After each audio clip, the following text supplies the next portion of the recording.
que eu queria falar que a gente se conhece há algum tempo e eu venho acompanhando, né, a pintura da Ana.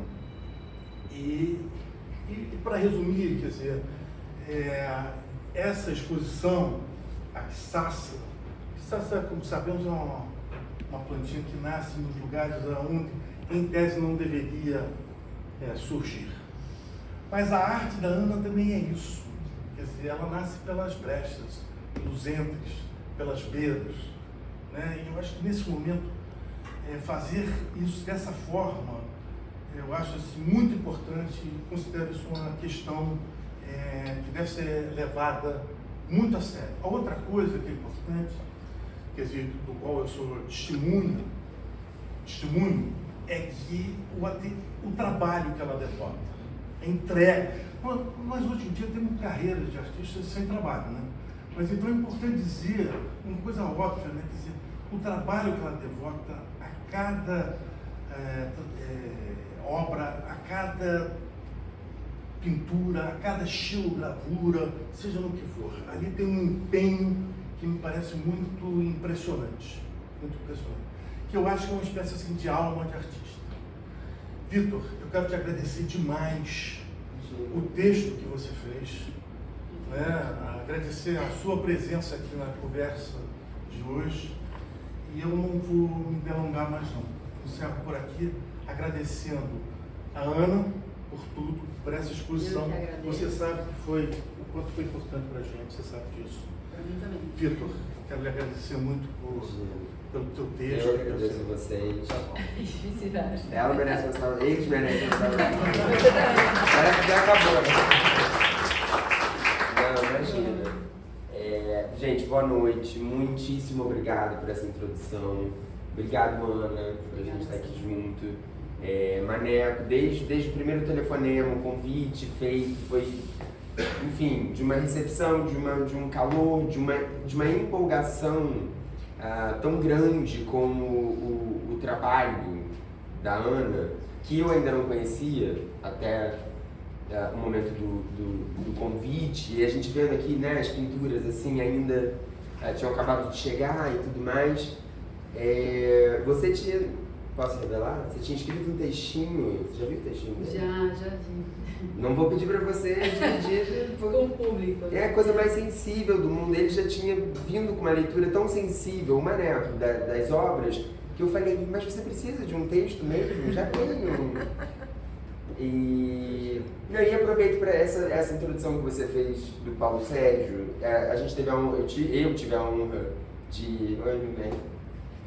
de participar de uma mesa no sábado, que comemorava os 15 anos da editora Cobogó, que é uma editora que vem publicando livros de arte, né? Assim, é quase um trabalho também de resistência, porque, enfim, saber da maior importância, exato. E eu tive a honra de participar, vi o livro do Paulo Sérgio pela primeira vez, e preciso dizer mais uma vez que assim, eu devo muito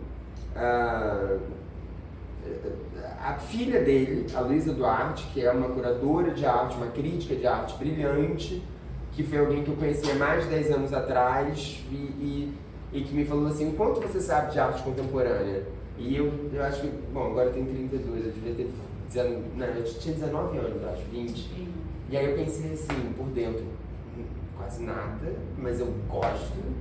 Aí ela falou, olha, não importa, vem comigo e a gente vai. E então é realmente uma pessoa que me introduziu a esse mundo, e eu bebo muito da pesquisa dela, por consequência, possivelmente bebo da do Paulo Sérgio. Quando a primeira vez que eu me deparei com os escritos dele, num livro publicado, era da Funarte, aquele livro preto? Cara, é uma escrita de uma erudição absoluta, mas de uma acessibilidade, de uma generosidade, sem nenhum nariz em pé, né? De querer que o outro não entenda. Pô, mano, aquilo pra mim... Bom, então tá dito. Você e sua filha, né? Bom, e aí, entrando então aqui no processo com a Ana, quando eu vi as pinturas com o Maneco, a primeira coisa que eu... Claro, e a exposição não estava montada ainda, e eu queria começar por aqui, que é a sensação que eu tive, que é natural, mesmo também com a exposição já de pé, do seu interesse pela repetição. Né? Você já tinha me falado um pouco dos trabalhos, e aí quando eu vi eu falei assim, não, realmente tem uma questão aqui da insistência, da reiteração, da reincidência, de você pensar no mote aqui, é Ixaça, essa espécie de planta que é, enfim, essa espécie de planta rasteira, né, que pode crescer nas brechas de um muro, enfim, né, nos lugares mais improváveis. Aqui talvez possa sair uma Ixaça, enfim.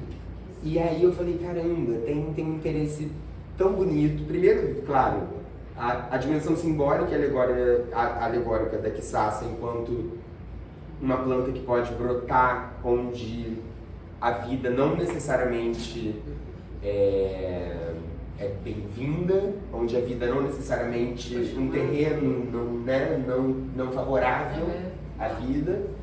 E segunda questão da repetição, porque aí eu falo um pouco disso no texto, tem até um trecho que eu tiro de um filósofo, mas isso eu deixo, se der tempo eu ler esse trechinho depois, porque eu acho que traduz muito bem.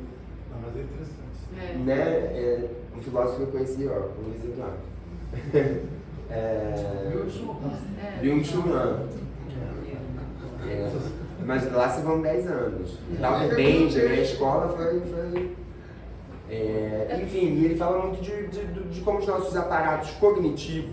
Bom, ele fala de diversas coisas, mas acho que um campo de investigação, de interesse da obra dele está muito ligado à forma como a nossa visão e a nossa cognição como um todo, né? A forma como nós entendemos, lemos o mundo ao nosso redor, seja pela visão, pelo tato, pelos sentidos de um modo geral, mas especialmente pela visão, os nossos aparatos cognitivos estão saturados, né? Eu sentei aqui, por consequência, deixei minha bolsa ali, mas meu celular veio na mão, né? Assim, sei lá por quê, não posso sair agora, numa conversa, nem quero. Mas vocês entendem, a gente vive num mundo de bombardeio de imagens, imagens que a gente não necessariamente quer ver. Né? Então, assim, a repetição, jogando para Ana, desculpem se me alonguei um pouco na introdução, a repetição é uma decisão, é uma escolha, né, ativa e que vai, e eu acho que aí no território da arte é uma decisão de ir na contramão desse mundo de data, de informação, de imagem, de saturação, de cansaço, de exaustão. Enquanto a sua repetição, ela nos leva a quase uma espécie de estado meditativo, né? De você poder... Se à primeira vista o que nós vemos é tudo de alguma forma parecido, as diferenças também vão se revelando enormes ao passo em que você se propõe, se deixa entrar num outro estado, que eu acho que é um estado que a arte busca instaurar, em geral, né? Falar da arte contemporânea é falar de um universo muito grande, muito complexo, mas acho que aqui tem um exercício, um convite a um exercício pela instauração de um outro olhar que vai na contramão do que o mundo hoje nos... É uma nova percepção do mundo. Exato. Então, eu queria... Não, acho que é muito... Bom, primeiro agradecer também. Primeira exposição minha individual no Rio de Janeiro. Para mim é não só especial por essa razão, mas por estar fazendo essa primeira individual aqui na Múltiplo. Fui muito bem recebida por toda a equipe da Múltiplo. Eu agradeço, só tenho a agradecer realmente porque eu acho que é uma parceria diferenciada em termos de qualidade, velhice artista. Como você falou, você já foi muito bem recebido. Acho que há realmente esse diferencial num mundo que tende a uma profissionalização, às vezes que traz contraditoriamente uma estandartização, uma padronização, e aqui é o contrário disso, a gente tem um diálogo com qualidade, assim, que é tudo que um artista quer e precisa, né? Então, realmente eu agradeço por todo o trabalho que a gente tem feito conjuntamente e por vocês estarem aqui hoje. Eu acho que foi uma bela, no sentido de boa introdução. Não falou muito coisa nenhuma, não pra mim, pelo menos. Assim, eu acho que você falou muito bem, assim, eu me sinto muito... me reconheço nas suas palavras. Embora o contato meu e do Victor tenha sido muito recente, né, por conta dessa exposição, eu acho que acho que você entendeu rapidamente, você conseguiu entender, entrar no trabalho, entender uma palavra não ruim, né, não é entender exatamente, mas perceber o trabalho, né, e tudo que você falou, realmente eu acho que são questões muito pertinentes no meu trabalho. A questão da repetição, que é algo que se instaurou aos poucos, ela começa, e de início não foi algo consciente. Eu comecei a fazer a ideia de repetição, não exatamente imagens exatamente repetidas, né, mas com essas variações pequenas e sutis e tal, já faz uns bons anos. Tem uma expressão específica que eu já reconheço isso, foi em 2014, ou seja, quase 10 anos já, onde essa repetição ela se coloca de um modo mais evidente, até para mim mesma, assim, quando eu começo a perceber aquilo de uma forma mais evidente, assim. E depois eu comecei a me perguntar por que isso estava ocorrendo, assim. Eu até fui convidada depois para uma exposição onde tinha essa ideia de repetição, e o curador pediu para escrever um texto. Inicialmente eu falei, escrever um texto, mas foi importante escrever esse texto, porque eu me dei conta ali das razões possíveis, talvez, né, porque eu estava criando imagens que se repetiam ou traziam uma ideia de repetição, uma quase repetição, ou aquilo que eu chamo de repetição manca, né, uma sequência manca. Eu acho que um pouco, talvez muito, eu acredito, por uma tentativa, justamente porque as pessoas, eu trabalhei também muito em museu, eu via o público mal olhando. Eles liam um texto grande, mas na hora que iam para as obras em si, gastavam muito menos tempo nas obras do que no texto, muitas vezes, né? E aquilo me dava uma angústia, como artista, não, você viu, né? Vai lá ver de novo, né? Então eu acho que realmente tinha uma certa angústia, né? Um desejo de que o espectador que se confrontasse com aquilo que eu tinha feito, que eu conseguisse estender esse olhar de alguma forma. Então era uma maneira de obrigá-lo assim, a ver. Ou se não tivesse uma repetição literal ali, ou quase, né, não é exatamente uma repetição, tivesse uma imagem que fosse difícil de perceber num primeiro momento. Ou ela se dava, assim, teve uma expressão que eu chamei de frestas, um livro que eu lancei, que era, ou você via, você entrevia aquela imagem, ou que tivesse um primeiro plano que atrapalhasse a visão, obliterasse a visão total, então tinha uma ideia de incompletude, algo também que não se dava a ver totalmente. Aí eu comecei a perceber que era uma coisa recorrente e que eu acho que a ideia da repetição veio a se somar a uma imagem que, num primeiro momento, que era essa imagem obliterada, vamos chamar assim, não se dava a ver, mas com a repetição era quase ao contrário, né? Uma insistência. Mas também era a mesma coisa, era um sinônimo, porque a obliterada era também um convite para olhar melhor, porque a primeiro momento você não conseguia ver aquilo, né? Então você tinha que estender o seu olhar. E a repetição também, acho que veio também nesse lugar de tentar estender de alguma forma o olhar do espectador. Outra coisa que começou a acontecer aos poucos, a imagem também que eu comecei a apresentar para o espectador, muitas vezes ela vinha fragmentada. Ela acontecia em forma de tríptico, às vezes polípticos, né? Às vezes dípticos e assim por diante. Então, eu também comecei, inicialmente, deixei rolar, né, no primeiro momento, assim, mas também fui me indagando aquele processo que você faz e se pergunta, porque é sempre assim, né? Você vai no escuro tateando e tentando depois recompondo aquilo, entendendo às vezes, não no primeiro momento, mas no segundo.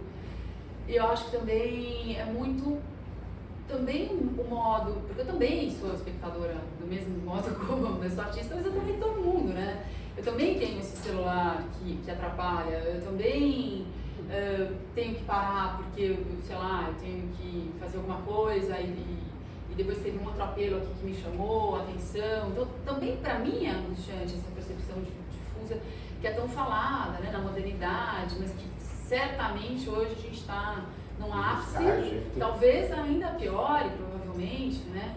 E são regimes de atenção e que, na verdade, eu acho que o trabalho, eu falo sobre isso, né? Por isso que o trabalho, se vocês forem ver, né, exposições anteriores, ou não só exposições, o que eu venho fazendo, muitas vezes muda, não tem uma, por exemplo, sei lá, não tem não é fácil olhar para um trabalho meu e falar, eu tenho certeza que a da Ana Rosa Vara é isso, porque ela pinta, sei lá, X. Eu vario muito o olhar para onde eu me dirijo, mas na verdade porque eu estou falando do olhar, né?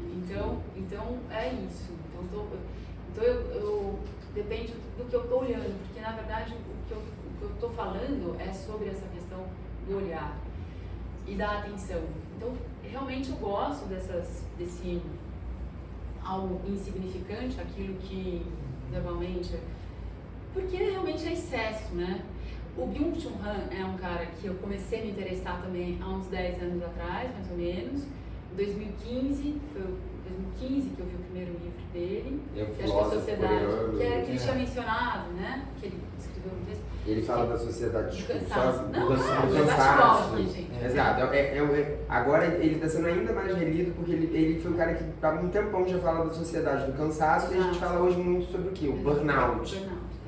E ele já estava falando assim, gente, a gente vai ficar exausto já. E aí agora por outras vias também, vamos ficar ainda mais, bobear. Se não, né, tentarmos ir na contramão do mundo. Exatamente. Mas... Não, então, a primeira vez que eu vi um livrinho dele, que geralmente o formato é pequenininho, é muito, assim como você falou do Paulo Sérgio, é um cara que contribui com o leitor, ele fala de coisas muito complexas, né, mas de uma maneira relativamente fácil, né, você lê. E quando eu, sei lá, nem lembro como é que eu peguei esse livro, assim, e eu fiquei super empolgada, assim, com ele, porque eu falei, nossa, exatamente, né, o que eu tenho pensado, quando você reconhece no autor algo que você tem pensado, né, dá aquela felicidade, que você não está sozinho no mundo, assim, né, que você fala, nossa. E foi um autor importante para eu elaborar e entender determinadas coisas quando você vê no outro algo que você reconhece, né, mas você dá nome a determinadas coisas. Então, essas conversas mesmo com pessoas, né, que, claro, autores, pessoas não necessariamente que você presencialmente conhece, são muito importantes, eu acho, né, sempre. E de lá pra cá, acho que foi quando eu comecei a elaborar essas coisas de uma maneira um pouco mais consciente. Então, 2017, por exemplo, foi uma expressão que eu fiz que chamou Mais um Passo e se Desfaz, que eram justamente imagens que você, apesar de sair do mundo circundante, que eu gosto disso, de sempre partir de imagens, a figura para mim é importante nesse sentido, porque eu quero fazer um elo com o espectador. Tipo, estamos nesse mundo, eu preciso que você reconheça determinada coisa para falar de outra. Então eu parto desse lugar reconhecível, né, comum a todos, esse chão comum, assim, que me interessa, por essa razão. Então eram imagens reconhecíveis, mas que também estavam quase saindo de um registro de legibilidade, que você conseguisse ler aquela imagem. Então eu saí naquele momento de imagens que eram fotografias que eu também gosto de fotografar, mas eram imagens que ao longo de 15 anos, eu ia fotografando 15, 20 anos, tinham dado errado, por alguma razão. Ou fotometragem, eu fiz muito pinhole, aquela foto de câmera de edifício, que tinha um desvio, né, de registros de imagem, né, daquilo que é considerado mais correto. E eu guardei essas imagens, e eu saí dessas imagens que me interessaram, como elas tinham dado errado com fotografia, mas elas tinham algo ali que me interessava, porque era uma imagem que você reconhecia, mas quase não reconhecia.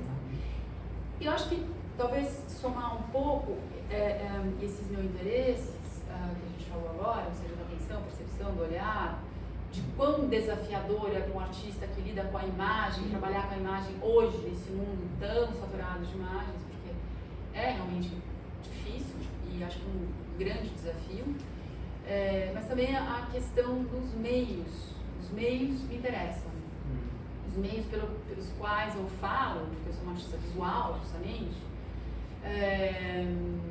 Embora eu tenha um pezinho, assim, eu gosto de ler, gosto de teoria também, mas eu sempre quis que o trabalho, de alguma forma, falasse por si, sim, no sentido de ter uma eloquência visual, né, e não precisar também de um texto do lado, embora o texto sempre ajude, né, é uma camada a mais, mas eu acho que eu sou uma artista visual, assim, então eu tenho que ter uma comunicação através da imagem, assim, né, assim como se eu for uma cineasta, eu também vou ter que ter isso, né. Então, os meios, eu gosto dessa manualidade, dessa coisa da mão, assim, a temporalidade da mão, sem querer cair num discurso nostálgico, não é isso. Também ferramentas, também me interessa assim, esse diálogo, né, do tecnológico, do manual, mas assim, eu gosto de fazer as coisas, eu tenho prazer na elaboração, dessa feitura das coisas, e eu acho muito também que algo, realmente eu acredito nisso, assim, o que eu faço, né, não que eu acho que todo trabalho tenha que ser assim, mas o meu, tem realmente algo que eu consigo na elaboração, assim, né, para além do meu pensamento, tem algo impregnado aí na matéria, né, que tem que estar aí, assim. Então, eu entender esse meio, para mim, é importante. Eu tenho um diálogo, uma intimidade com ele, assim, que me possibilite ter essa intimidade, sei lá, né, não sei, fazendo uma comparação, sei lá, bailarina, eu tenho que ter essa noção do que eu posso exprimir com o meu corpo, assim, então, não é algo de técnica, de exímia, não é exatamente isso, assim, mas é entender essa linguagem profundamente para você poder transmitir algo através dela, né, ter esse conhecimento, assim, e ao mesmo tempo, tem um diálogo muito forte entre os meios, porque eu sou uma artista que eu gosto de passear por esses meios, da pintura, da gravura, da fotografia, do desenho. Começo muito com desenho, lá atrás, na minha graduação, quase 30 anos.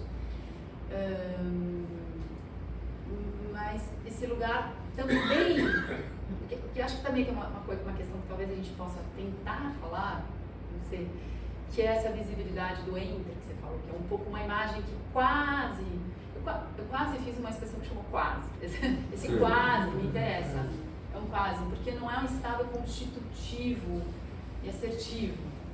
Eu não sei se isso é visível também nesses pinturas, mas tem uma coisa que tremelica, assim, de algum jeito, assim, sabe?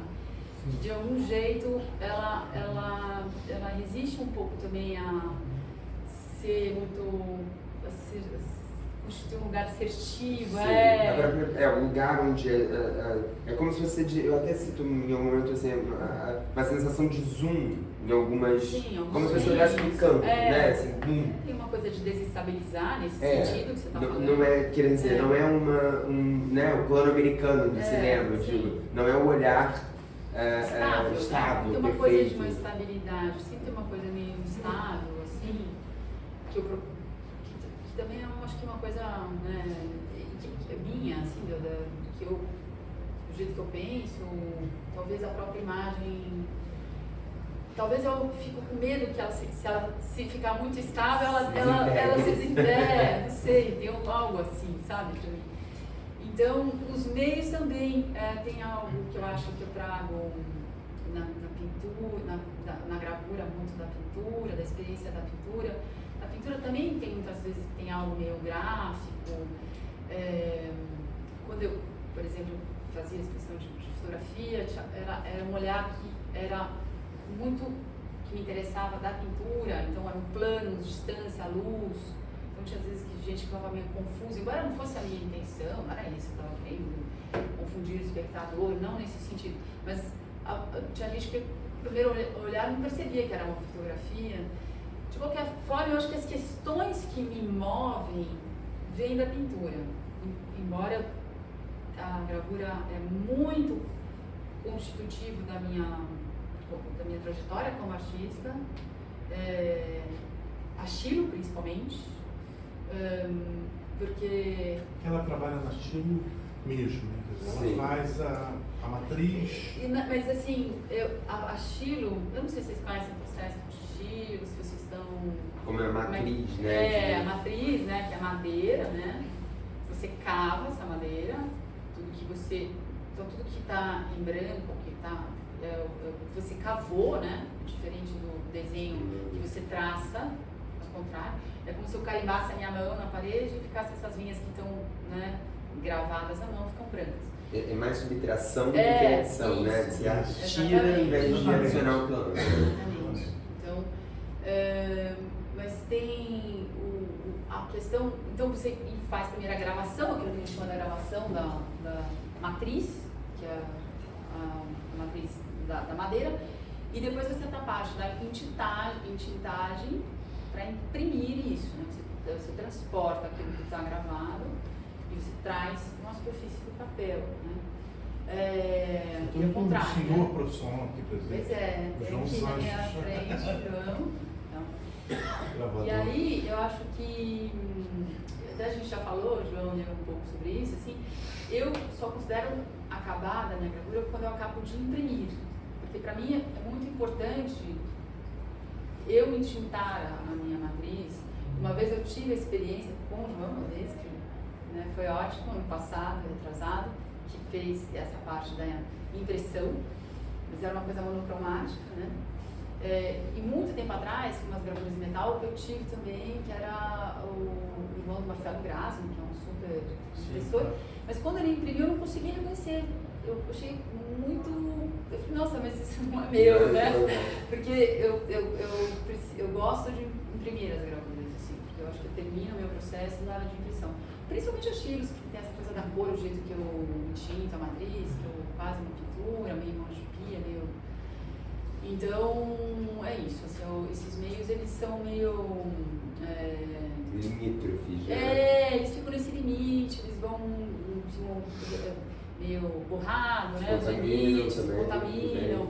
Por isso que o livro que eu também, um dos livros que eu lancei, chamou Entre Meios, porque tanto em relação à linguagem que é o meio, mas também o olhar, que é também esse olhar meio desgueio ou entre as coisas, né? Que era um pouco meio, isso que eu estava falando, assim, algo que demora um pouco para ser totalmente visto e tal. Então, eu acho que esse interesse vem, hoje eu reconheço, então por isso que eu, nas suas palavras, assim, eu realmente agradeço, porque me percebo nela, tem muito a ver com a vontade de construir uma imagem que signifique, assim, né, algo, ou que permaneça de algum jeito com a pessoa que olhe para ela, assim, né, que dure um pouco mais, assim.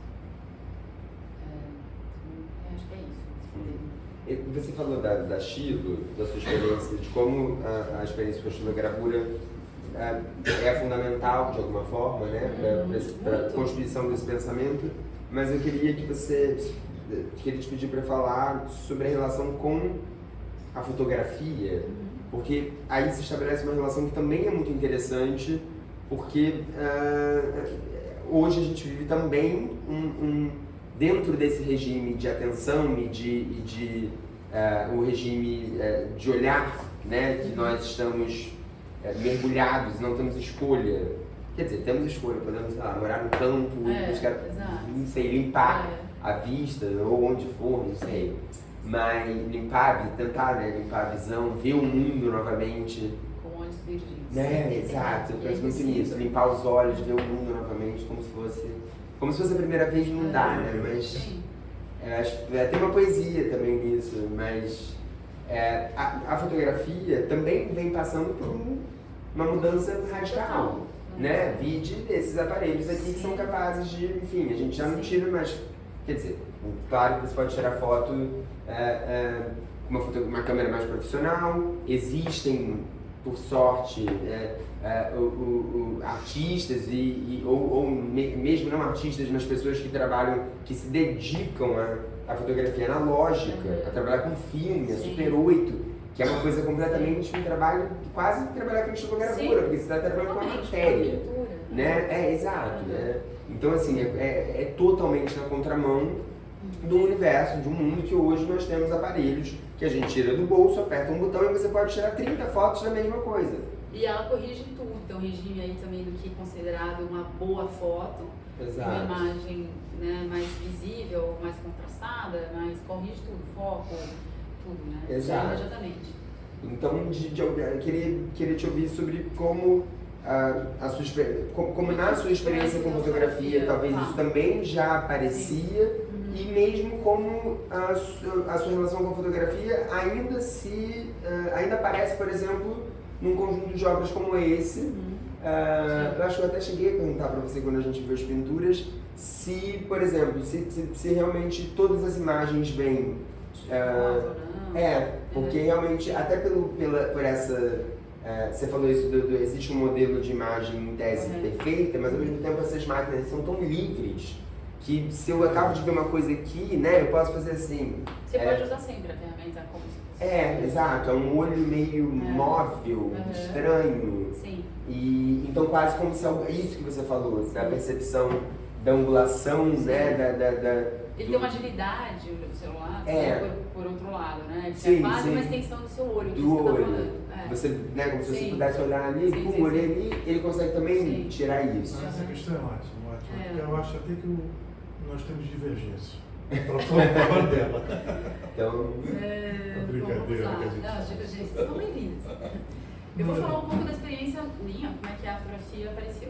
Né? Ela não era algo, quando eu fiz a graduação, muito tempo atrás, eu falei que eu desenhava muito. Né?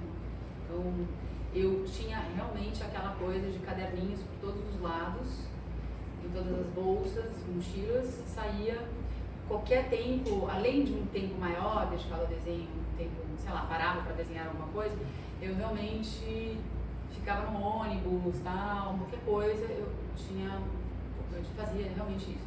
Por anos. Aí, eu gostava de fotografia, mas não tinha uma coisa especialmente fotografia, eu sempre tive esse interesse desde a graduação com a pintura.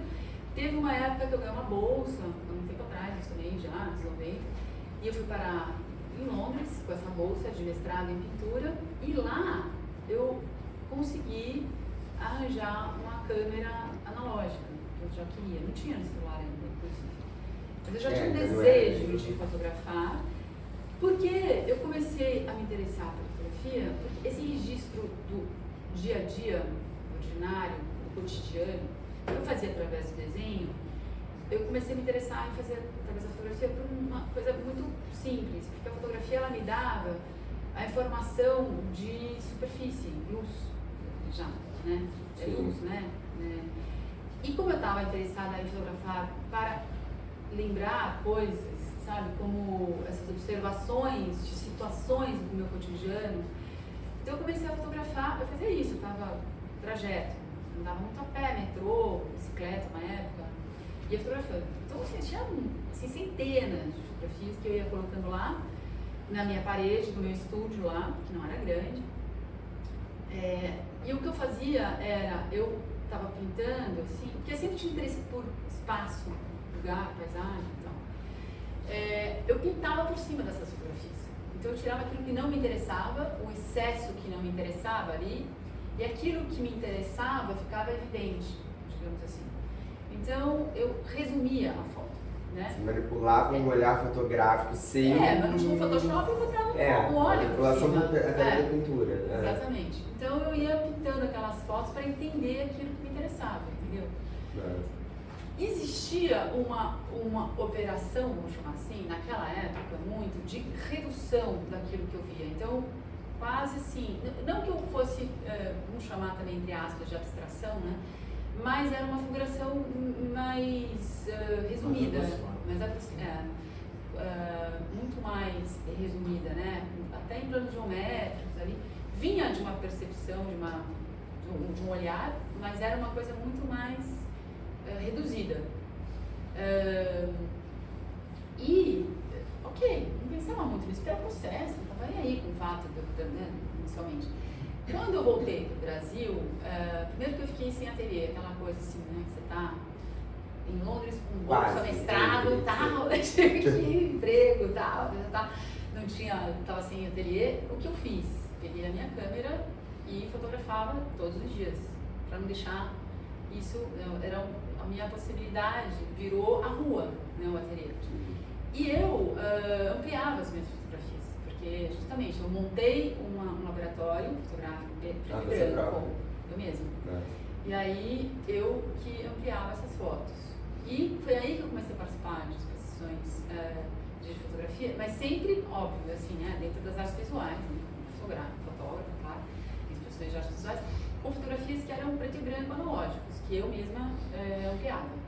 Aí como fui fazer curso com um cara, que é o cara de fotografia dentro lá da USP, né, para artistas, e falava um monte e tal, para entender esse meio um pouco bom, então foi daí. Essa fotografia ela nasceu de uma coisa casual. No momento eu fiquei sem ateliê e comecei a pintar através da fotografia, no sentido de poder falar da pintura na cidade, né, muito cheia a ideia do espaço da cidade, onde eu habitava, através da foto. Mas, na verdade, ela começa a entrar no sentido mais... uma conversa mais estreita com a própria pintura através da gravura. Por quê? Porque também, por razões muito do meu cotidiano, assim, razões da vida, né, eu tinha uma exposição e não podia pintar, porque eu estava grávida. E eu pensei, olha, eu não queria matar meu futuro filho ou filha. Então, eu leio, gosto muito de literatura, muita coisa vem da literatura também. Acho que tem um diálogo muito estreito com a literatura. Enfim, eu estava lendo muito literatura japonesa e tal, e fui parar num workshop de ukiyo-e, de gravura japonesa, que você tem um outro processo, né, que é através de um processo com água, e não com tintas gráficas, base de óleo. E aí eu resolvi fazer aquilo, e adorei. Eu nunca tinha me interessado por estilo na graduação, porque era uma coisa muito de limite, muito mais rígido, gráfico, no sentido de ter limites e recortes, né? Você pensar numa estampa que então são limites mais rígidos, assim. Eu não tinha me dado bem com o estilo. Mas aquela achei o jeito eu gostei muito, porque era fluido, as passagens eram fluidas, né? Tinha uma coisa tonal, forte. E aí eu comecei a trabalhar com isso. Eu adaptei para uma coisa ocidental, porque comecei a fazer uma escala maior, onde só tinta à base d'água não me permitia imprimir um tamanho maior, secava, não dava tempo. Mas eu comecei com umas tiras pequenas, à base de água. E ao fazer isso, falei, o que eu vou fazer nessas tiras? Foi um convite também de direção, que chamava Projeto Parede, que a gente fazia umas tiras pequenas, fazia tipo uma instalação. Eu tinha muito arquivo fotográfico meu, dessas fotografias analógicas que eu tinha feito. E comecei a olhar, aquilo foi uma coisa muito assim, inicialmente, que legal essa imagem aqui e tal. Mas depois, quando eu fui fazer uma individual, comecei a me interessar, porque são coisas que são planas, reprodutíveis, né, tanto a gravura quanto a fotografia, e que tinha, digamos, menos espessura do que uma pintura, que tem uma tinta mais, né?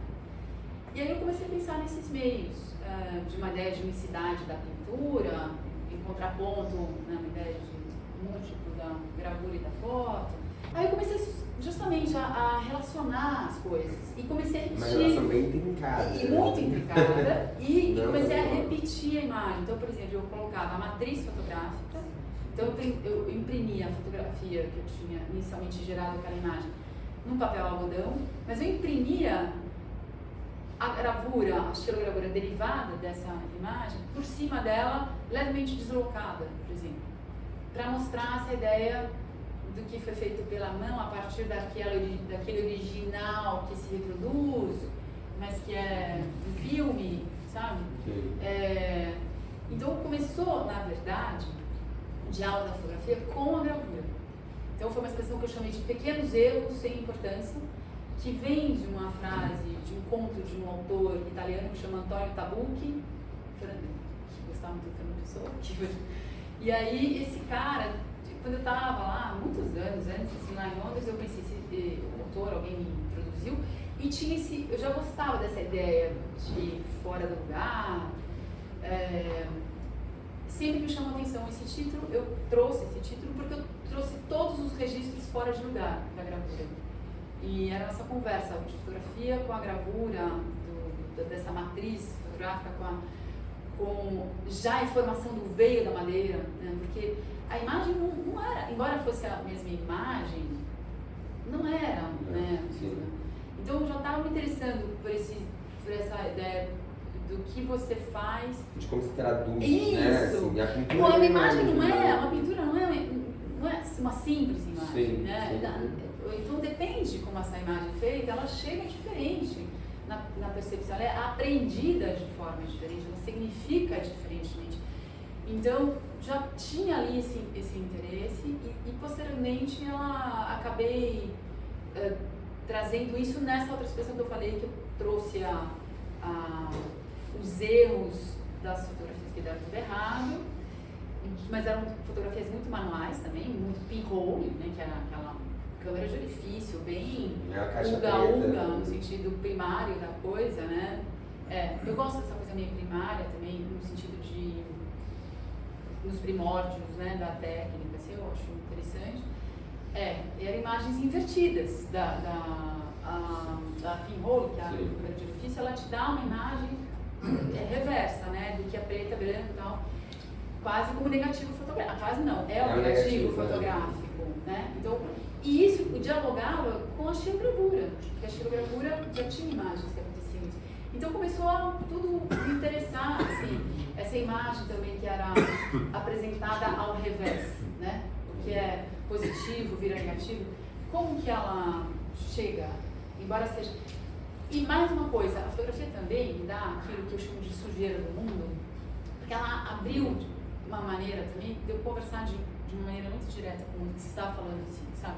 Você usa muito? Uso. Eu gosto de fotografar e eu sou uma pessoa assim, que mesmo o celular, eu não desgosto. Eu gosto, porque ele me dá essa agilidade, que antes eu tinha essa câmera. É um bingo. Eu fiz uma crítica, né? Mas acho que todo mundo aqui partilha de alguma forma. E também ele pode, depende de como você usa, né? Claro. Então, por exemplo, sei lá, quando meu filho era pequeno, eu gostava de dar o celular pra ele e aí eu ver as fotos que ele fazia, sabe? Algumas eu usei. Algumas eu usei nessa exposição. Porque era uma coisa muito, né? E é esse lugar aqui, né? Então, se a gente der uma câmera para cada um aqui e falar fotografe essa sala aqui, que é relativamente limitada em termos de, né? Que é retângulo fechado, vai sair coisa tudo diferente, né? Então, é isso. Então, acho que veio um pouco para pensar nessa constituição da imagem. Então, assim, sabe, através de meios... Primeiro, essa ideia de um meio mecânico, porque a câmera ela é mecânica, ela vai te dar um olhar construído por uma máquina já. E o meio, por exemplo, a memória, como você, né, pensa numa imagem que vem da memória. Eu tenho pensado muito nisso também agora. Tem coisas que eu estou começando a trabalhar, de novo, ideia de uma ideia da memória, de um registro fotográfico, de coisas moças, né? Ou de imagens que se sobrepõem até uma saturação. Já tem um trabalho que eu fiz ano passado que eu chamei de precipitação, né? Que foi estados, digamos assim, da mesma imagem, eram gravuras, né? 6 gravuras que eu tinha colocado lado a lado, de um vai e vem do mar, né? Ou seja, uma ideia de contemplação, que você olha cada movimento do mar apresentado de uma forma única, passo a passo, digamos assim. Mas depois essas imagens todas sobrepostas e embaralhadas, como se fossem um pouco essas janelas de celular que a gente vai abrindo e vai, não sei o que, né? E vai se perdendo. E nosso cérebro, de repente, nem sabe mais. É um blurry. Nem sabe mais porque se abriu aqui, que você está vendo, né? Fica um negócio assim. Então, assim, isso tem me interessado, não sei direito, assim, né? Que eu vou partir de agora, que essa exposição, essas obras são bem recentes.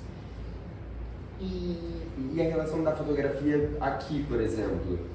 Elas vieram de coisas que eu estava andando e clicando e fazendo, eu fiz um monte. Tem até uma imagem de uma pessoa que eu nem conheço, que viu que eu estava postando, por exemplo, as pinturas no Instagram. Ele viu, o cara que acompanha meu trabalho, um arquiteto, e falou assim: eu vou te mandar uma quiçaça que eu tirei, que eu lembrei que você gosta. Foi muito legal, assim, sabe? Eu falei, tá. E depois ele me apresentou, eu nem sabia disso, fiquei super interessada, porque eu estava pensando nisso. Quando eu comecei a perceber que isso era considerado uma praga, né? Considerado praga, certo? Chama plantas invasivas. Tem até um negócio que eu imprimi, um PDF, se encontra. É um catálogo de plantas invasivas e tal. E os nomes são ótimos, né? São bem interessantes, assim. Bom, e aí eu fiquei, sabe, eu comecei a pensar, por que eu não uso isso a favor? Já que elas são, justamente, tão fáceis, né, de nascer em situações, por que, e são tão, né, assim, visualmente interessantes, por que não faz um jardim disso, né, não fica tirando, né? E aí ele me falou, mas já existe isso, já. Aí me mandou um arquiteto paisagista francês, eu não vou lembrar o nome dele agora, que propõe exatamente isso. Ele faz jardins em centros urbanos de quiçaças, né? Porque isso não é só no Brasil, né? Agora, Vitor, deixa eu só... só arrebentar uma coisa. Eu escolhi esse nome, quiçaça, porque eu descobri que chamava, achei lindo sonoramente, mas aí eu também pensei nessa coisa, quiçá, sabe? Quiçá, e de misturar também outras línguas, e talvez isso, mas talvez também não, sabe? Deixa eu só fazer um pequeno, rapidíssimo. É o seguinte, é que você vendo o processo da pintura, da fotografia e da pintura, né? Ela, na verdade, ela começa, eu vou tentar resumir assim da maneira mais rasteira possível. Ela faz campos de luz primeiro. Ela diz onde ela quer. Não, porque acho que o Maneco acompanhou o processo. Muitas vezes, quando a gente estava nesse diálogo estreito, né, a galeria e eu, sei lá, eu mandava um registro do começo das pinturas. Era um pedido, assim. E aí foi importante isso, porque eu não tinha me dado conta, né, disso que você está falando, assim, e realmente eu acho que é. Agora você continua falando disso. Não, porque realmente é uma obra absolutamente, entre aspas, abstrata, e tem os campos de luz, etc. E a partir dali é que ela interfere. E sai uma coisa completamente, muito diferente. Ou então, às vezes, coisas sutis, mas que transformam completamente aquele registro fotográfico. Sim. Acho que a ideia é essa, né? Porque ela muda, Não, eu não quero, evidentemente. Mas é importante dizer isso, porque não é apenas uma fotografia. E é engraçado você ver que tem muita massa pictórica, tem muita tinta ali por trás para que ela consiga fazer esses campos de luz, uma pintura que não tem... Sim, mesmo tendo uma matriz, por exemplo, vamos chamar assim, fotográfica inicial, primeiro que nem sempre ela vai ficar naquele registro, talvez ela porque senão as pessoas ficam imaginando, que é uma cópia mas não tem, vai estar longe completamente afastado disso. Não, ela não me interessa, ela me interessa só como esse pezão no mundo, nesse sentido, assim, né, desse contaminar do mundo. Você abrir, né, e ela é um olhão, assim, né, uma coisa assim que... Exatamente, eu chamo um pouco isso. Tem também uma... Desculpa falar de outra... Mas tem uma frase que eu acho linda, da Virginia Woolf, que ela fala lenta mácula do mundo. Eu não vou lembrar onde, né? Mas eu lembro também que quando eu li isso... Para mim, a fotografia é um pouco isso. Sim. Essa lenta mácula do mundo. Que ela me permite trazer essas informações todas, assim, que vem da pictóricas. Porque eu estou olhando já com esse interesse da pintura, então eu já estou selecionando e olhando para aquilo, né? É isso. Eu acho que eu comento no texto, mas porque eu também já usei isso, é uma coisa que me interessa, então acho que talvez eu tenha até citado em conversas, exato. Mas que essa ideia de que a pintura, e daí mais uma vez essa espécie de poder da arte, que é preciso a gente acreditar mesmo na arte enquanto um território que vai na contramão do mundo que a gente vive hoje, em tantos sentidos. A pintura talvez seja a maior ferramenta de resistência a isso. A pintura, ela está inscrita em cavernas, né, assim, há não sei quantos milhares, milhões de anos, sabe? Falo de pinturas rupestres, enfim, sim, claro.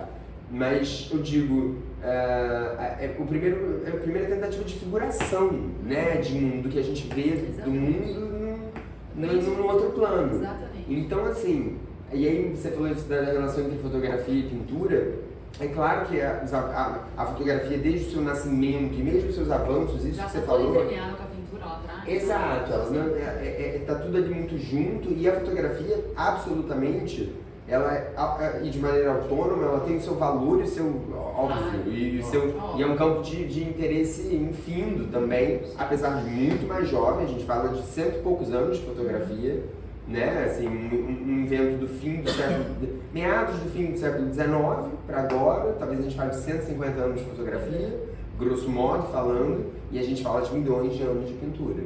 Sim. Né? Assim, medir. Exatamente. E sem querer fazer juízo de valor, claro, mas sem querer hierarquia, dizer, sem hierarquia. Nenhuma. Então. Mas eu estou pensando, sei lá, a gente está falando disso historicamente, o meio fotográfico, como ele está imbricado com a pintura, etc.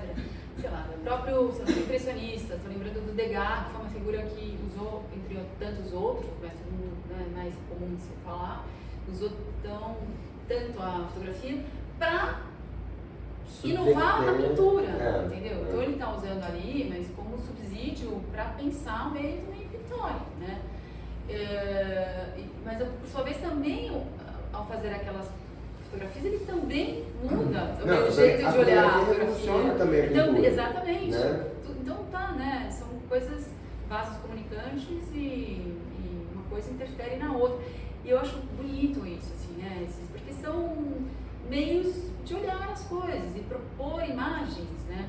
Também. Sim. De construção de imagens, assim, pronto. Então ela me interessa nesse sentido. Ela é um outro construto, é um outro jeito de, né, que tem suas especificidades, mas também pode me ajudar aqui no momento, mas aqui eu vou fazer um contraponto, e aqui eu vou, sei lá, esquecer dela, e aqui então é esse lugar de interesse da construção da imagem, nesse sentido. Sim. E Ana, quando você, esse trânsito entre linguagem, suportes, enfim, ele muitas vezes ele se dá de uma maneira, como se diz, concomitante. Você pode estar pensando em fazer gravura, fotografia, sim, e pintura ao mesmo tempo. Aqui a gente tem um tríptico que é estilo, e o resto todo é uma exposição de pintura. Fora aqueles desenhos lá na frente também. É verdade, tem os desenhos. Mas, que é o frottage desenho, né? É um desenho frottage. Sim. Explica. Vou explicar. Frottage, que é do frotter, né? Que é esfregar, em francês a palavra, que é uma técnica justamente que você coloca a superfície, geralmente uma superfície mais tênue, um papel mais fininho, né? E você, sei lá, vem com o meu papel aqui, vou pegar o relógio do Mané. Vou colocar aqui o papel e vou esfregar, né? E vai sair essa imagem a silhueta, né?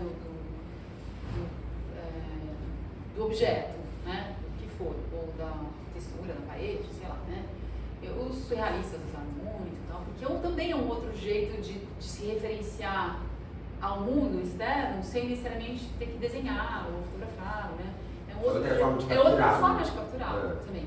Que é quase como se fosse o negócio também da fotografia que você coloca direto, como chama aquilo? Eu esqueci. Que você... Não, os fotogramas, que você, né, você coloca lá o objeto no papel e tal. Isso tudo sempre para mim foi fascinante, eu adoro essas... E a frotagem, então eu resolvi trazer, também não era uma coisa que eu tinha pensado, no meio desse processo todo, porque tinha muita coisa esburacada. E essa coisa bem matéria brutona, assim, da cidade, do asfalto, do muro, dessa parede, né, toda sendo, né, descascada, né? eu quis trazer de um modo mais colado, assim, mais muito daquilo, próximo daquilo.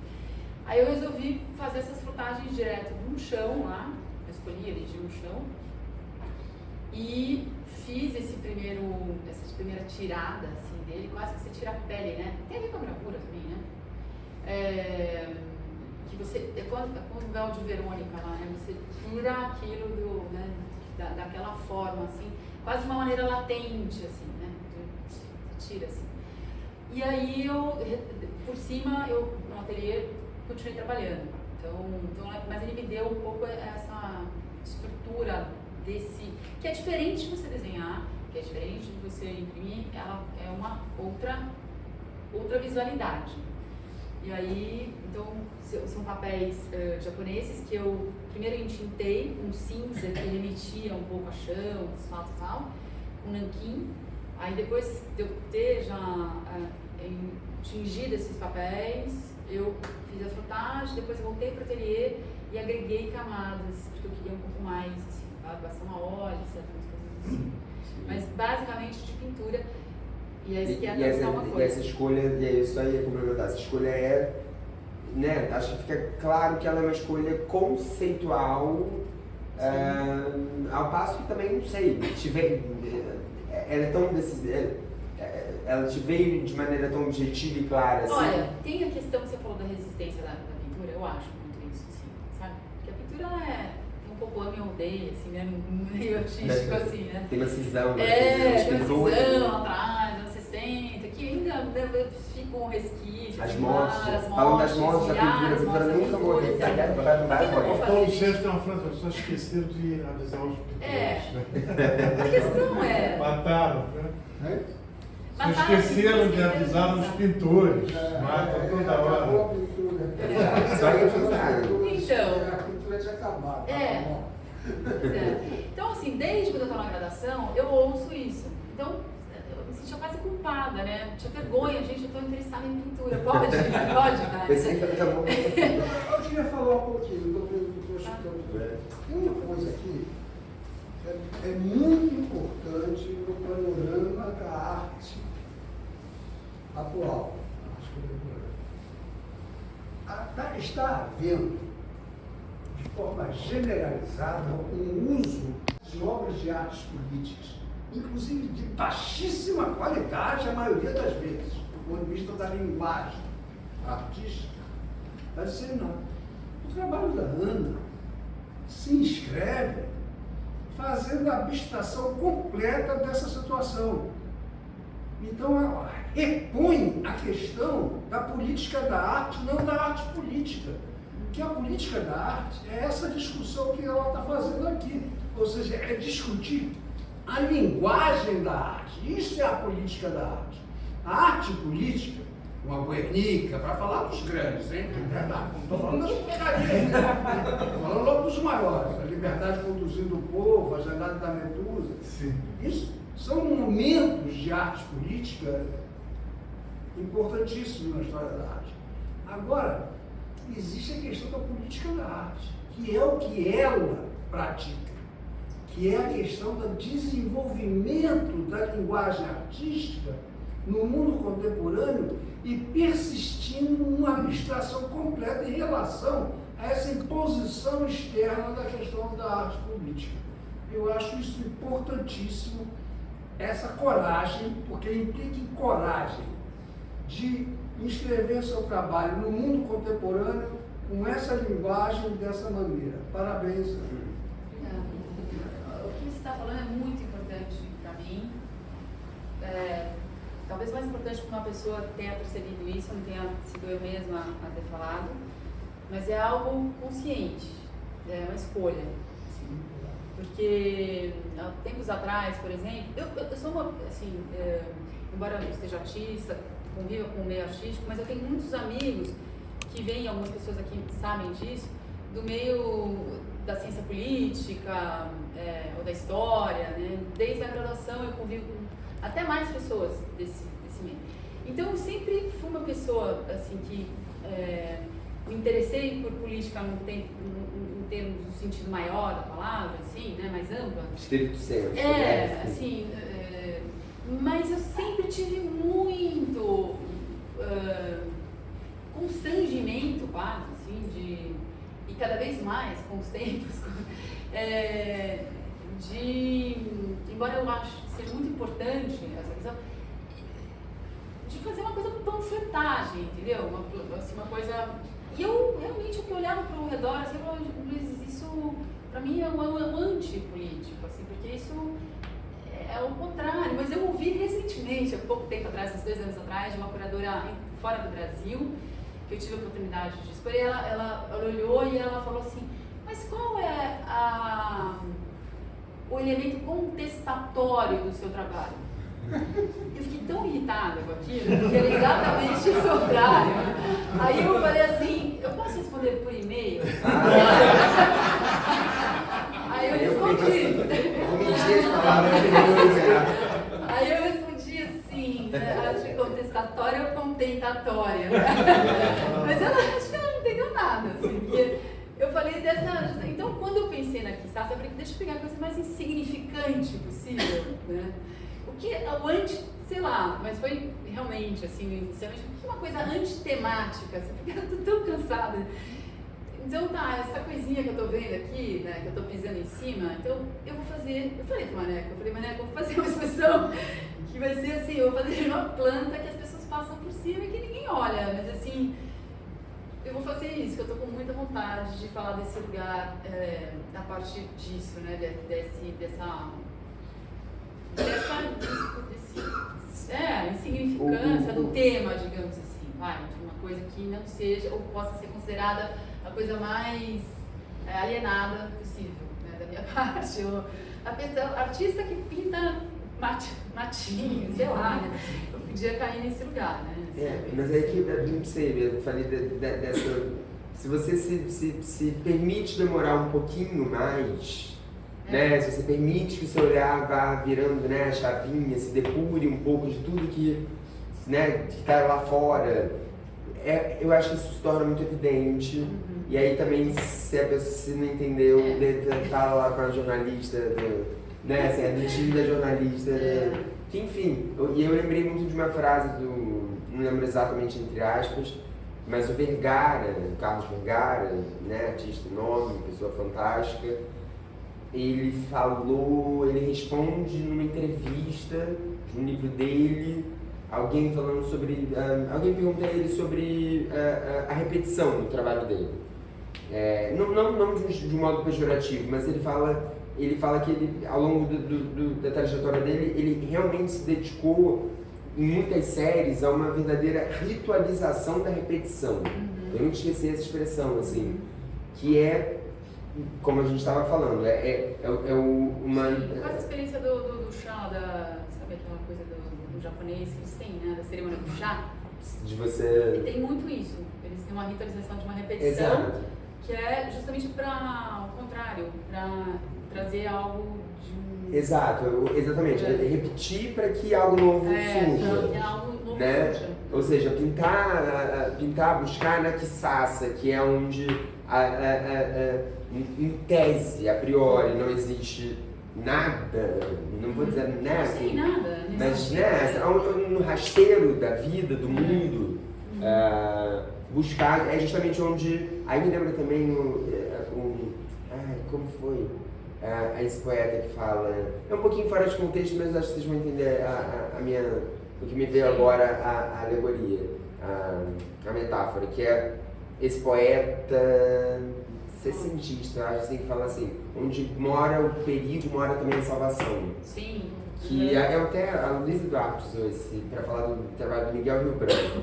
Nunca esqueci, uma frase, são 2 versos de um poema que é até bem conhecido, e assim, onde mora o perigo, ou aqui a gente poderia ler onde mora o desvio, onde mora o rasteiro, onde mora isso, mora também um monte de outras coisas insuspeitas e não reveladas e que estão escondidas nessas camadas, muitas. Isso é muito... E só que são camadas e é uma leitura que é preciso, e aí volta no Vergara, né, nessa ideia de ritualizar a repetição não só para o artista que produz, e é o caso aqui dessa produção da Ana, mas também que talvez a gente buscar, aqui estou me arriscando, né, assim, pensando alto, mas ritualizar também a repetição ou o desejo de instaurar um outro modo de se colocar no mundo. Sim. Que vá na contramão. Sim.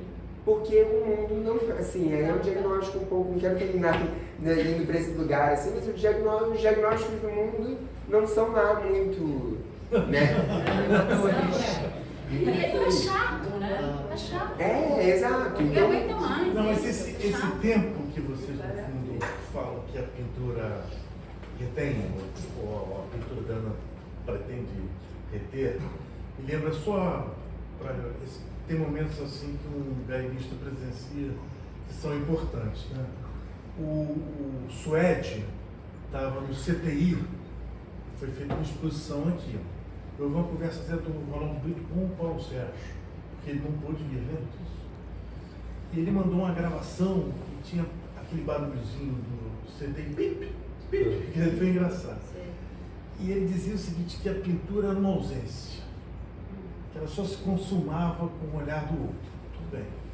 Mas ela era verdadeira mesmo, quando o sujeito virava de costas e ela permanecia com ele. Então eu acho que essa imagem, que é tão bonita, tão poderosa, tão forte, é que de alguma maneira nós estamos aqui querendo falar o tempo todo. Que é a imagem persistente. Claro, se vira, é para ver de costas. É para ver e virar de costas. costas. De costas, quer dizer, ele fala ver de costas porque ele falou assim, fica latejando, o cara tem de permanência.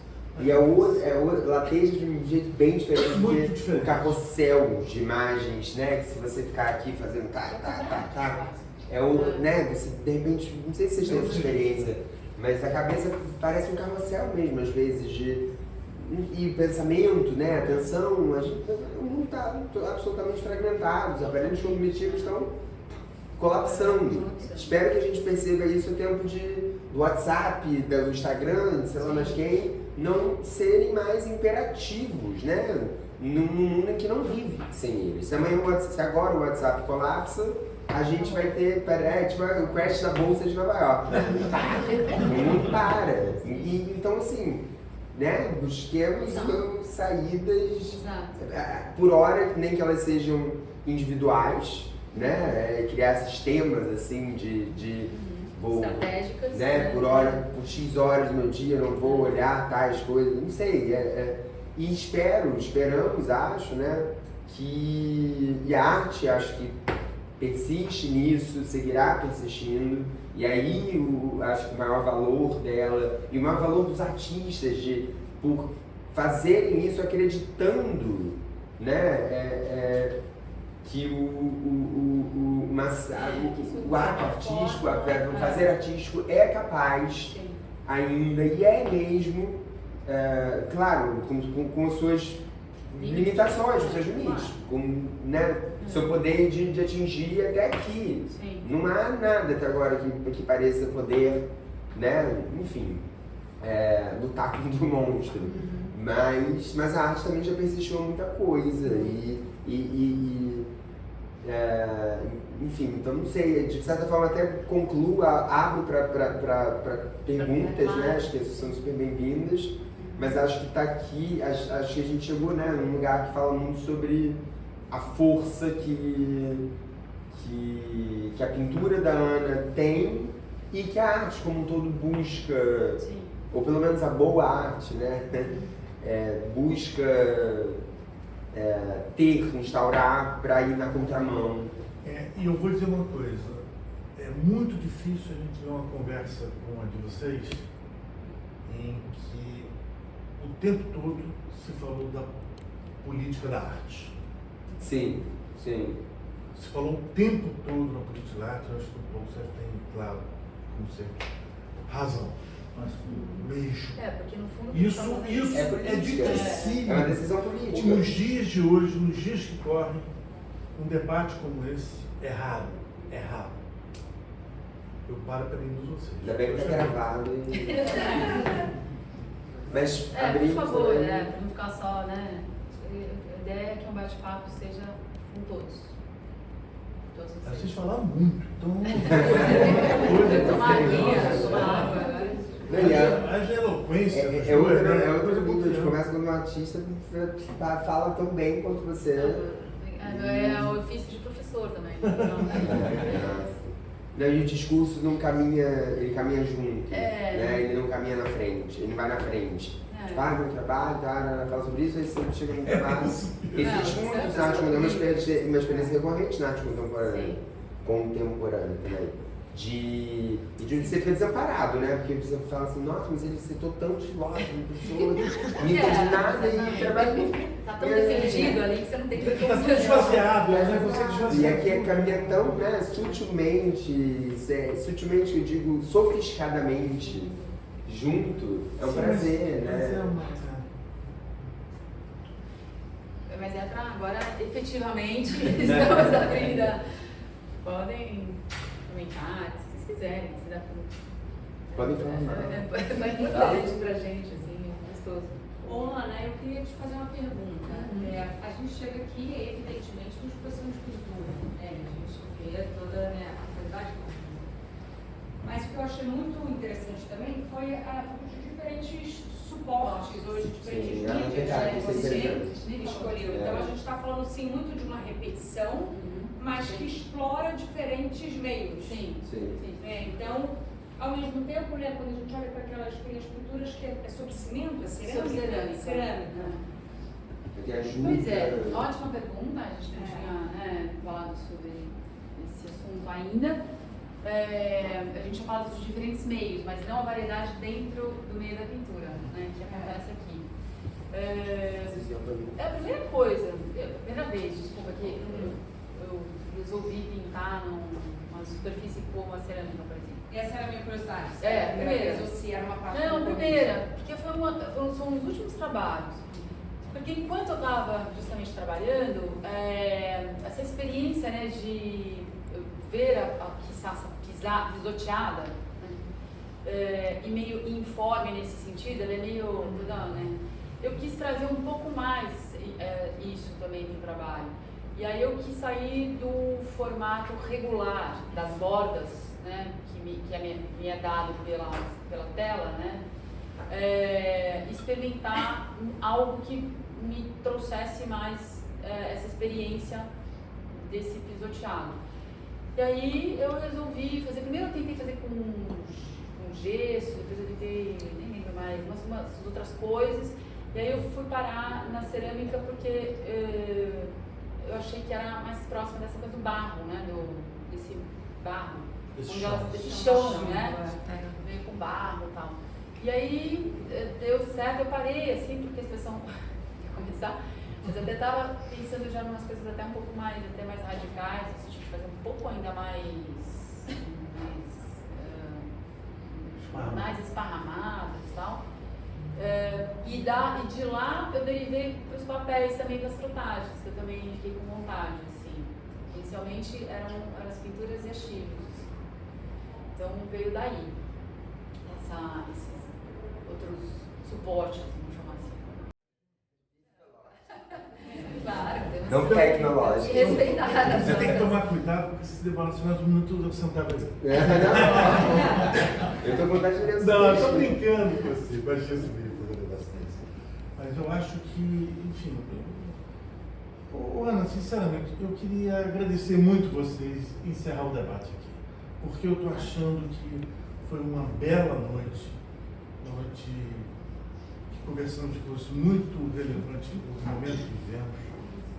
Vocês deram uma contribuição assim, extraordinária.